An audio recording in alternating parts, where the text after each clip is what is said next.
करामत गौस पाक।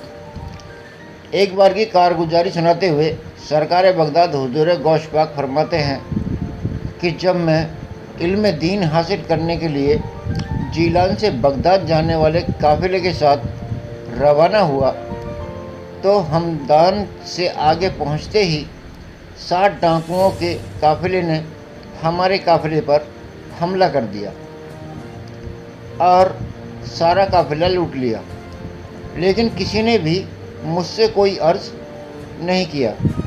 एक डाकू मेरे पास आकर कहने लगा, ऐ लड़के, तेरे पास भी कुछ है? मैंने कहा, हाँ।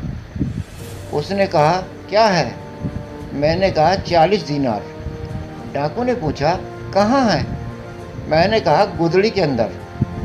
डाकू इस बात को मजाक समझकर हंसता हुआ चला गया। इसके बाद दूसरा डाकू आया और उसने भी वही सवाल किया और मैंने भी उसको वही जवाब दिया और वह भी मजाक समझकर हंसता हुआ चला गया। जब सारे डाकू अपने सरदार के पास जमा हुए और सारा माल सरदार के सामने रख दिया तो एक डाकू ने सरदार से कहा, यह बच्चा बहुत निडर और खुशमिजाज है। यह अपने पास 40 दीनार बताता है। तो सरदार ने मुझे अपने पास बुलाया। वह माल को तकसीम करने में मसरूफ़ था। जब उसने मुझसे मुखातिब होते हुए कहा कि तुम्हारे पास क्या है, मैंने कहा 40 दीनार। उसने कहा, कहाँ है? मैंने कहा, गुदड़ी के अंदर।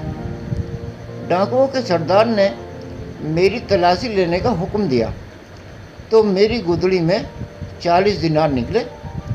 सरदार ने मुझसे पूछा, तुमने ये दीनार गुदड़ी में क्यों रखे हैं? मैंने कहा, मैंने नहीं, मेरी माँ ने इन्हें गुदड़ी के अंदर सिल दिया था जिससे इनका किसी को पता न चले। सरदार ने फिर मुझसे कहा, तो फिर तुमने इनका पता हमें क्यों बता दिया? मैंने कहा, मेरी माँ ने कहा था बेटा झूठ नहीं बोलना, इसलिए जब आपने मुझसे पूछा तो मैंने आपको बता दिया, क्योंकि मैंने वादा किया था कि हमेशा सच बोलूँगा। तब सरदार ने अपने साथियों से कहा, देखो, यह छोटा बच्चा अपनी माँ से किए वादे के मुताबिक ज़िंदगी गुजार रहा है और हमने अपनी सारी ज़िंदगी अपने रब से किए वादे के ख़िलाफ़ गुजार रहे हैं। वह अपने साथियों की तरफ मुतवज्जह होते हुए बोला, अगर आप लोग माने तो हम आज से अपना धंधा छोड़ रहे हैं। आज से ईमानदारी की ज़िंदगी जिएंगे और मेहनत करके खाएंगे।